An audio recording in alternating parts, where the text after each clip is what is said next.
Units, it's been a good 4 practices so far. I say it really starts with Branson. He's our veteran that's out there consistently with us. Gets there a little late on Wednesdays, but other than that, he's at most everything. Jack, really just getting Jack on Fridays. He went last week, and thought, typical Jack, but a little bit rusty compared to the other guys. And then LJ and KJ are on the shelf, so it really just gives the next round of guys an opportunity. You see DeMarge in. He can really play both spots for us, but he's at that nose spot with LJ being out and getting a lot of good work in. I really like his focus and his mentality.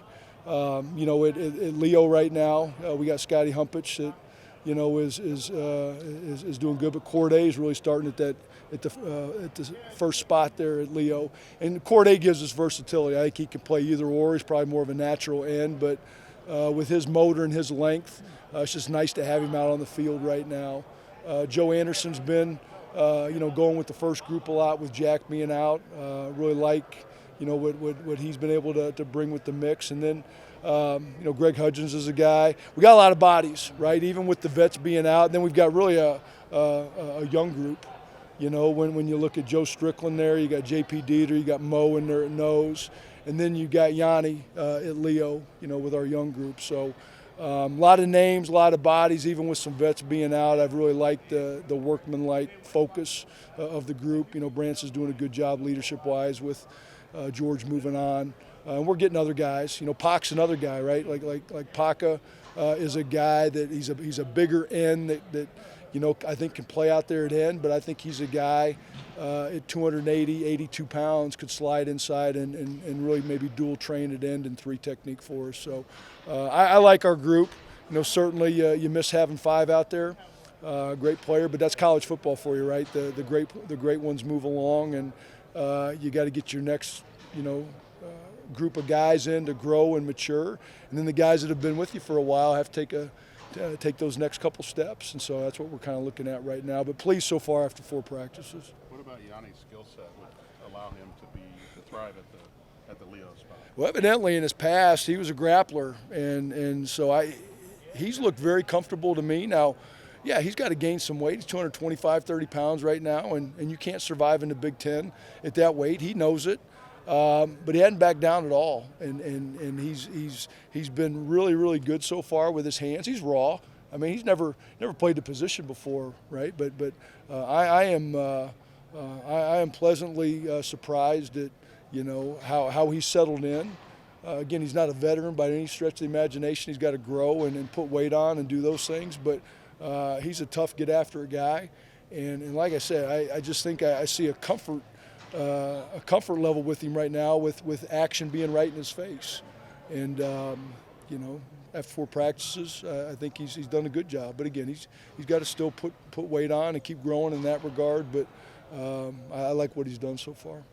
Joe Strickland, what do you think of Joe so far? Coming in just playing the natural end spot, has he done anything to catch your eye? Yeah, Joe's a talented guy, right? I mean, Joe played at a very, very high level there at Buff.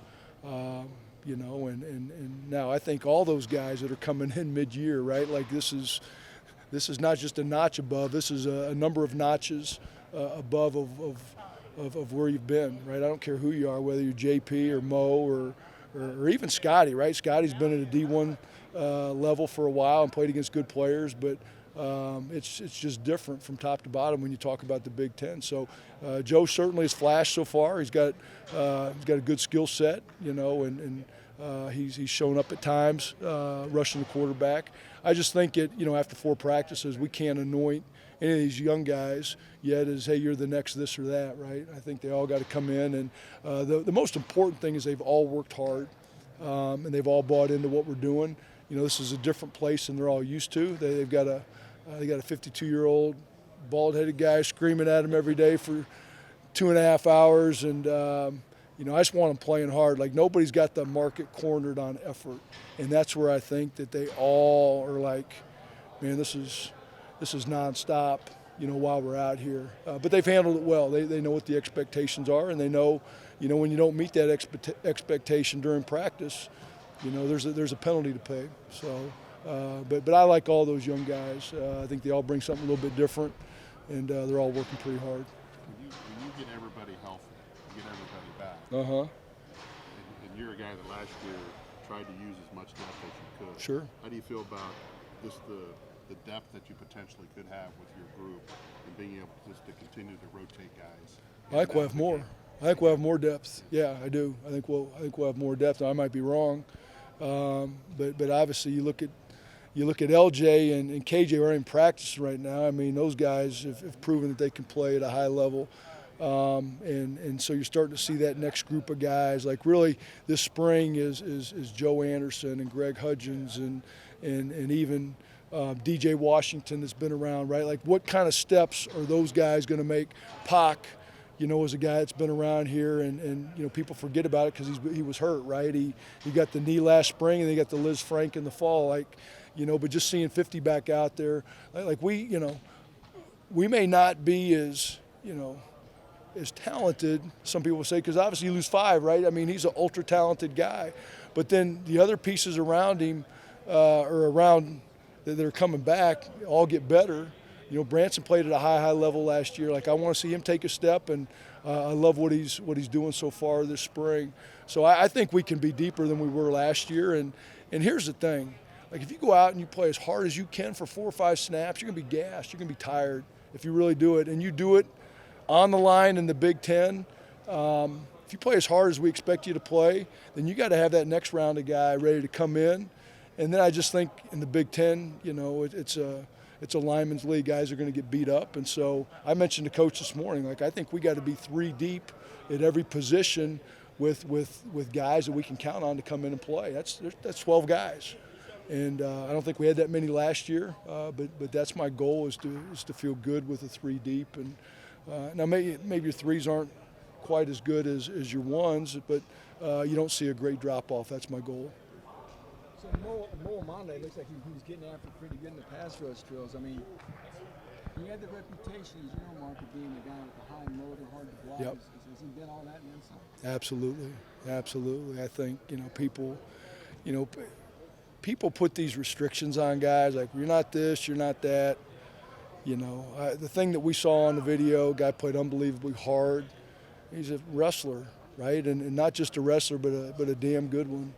And so those are just 2 qualities that, you know, the guy loves to work. And I don't know, you can't survive. He's not tall enough. And, well, he's doing a pretty good job so far. And again, I'm not ready to say that he's going to be an all Big Ten player for us, but you know, at 282 pounds, whatever he's at right now, I mean, he can hold another, you know, 10 plus pounds and carry it and move like we expect him to. I mean,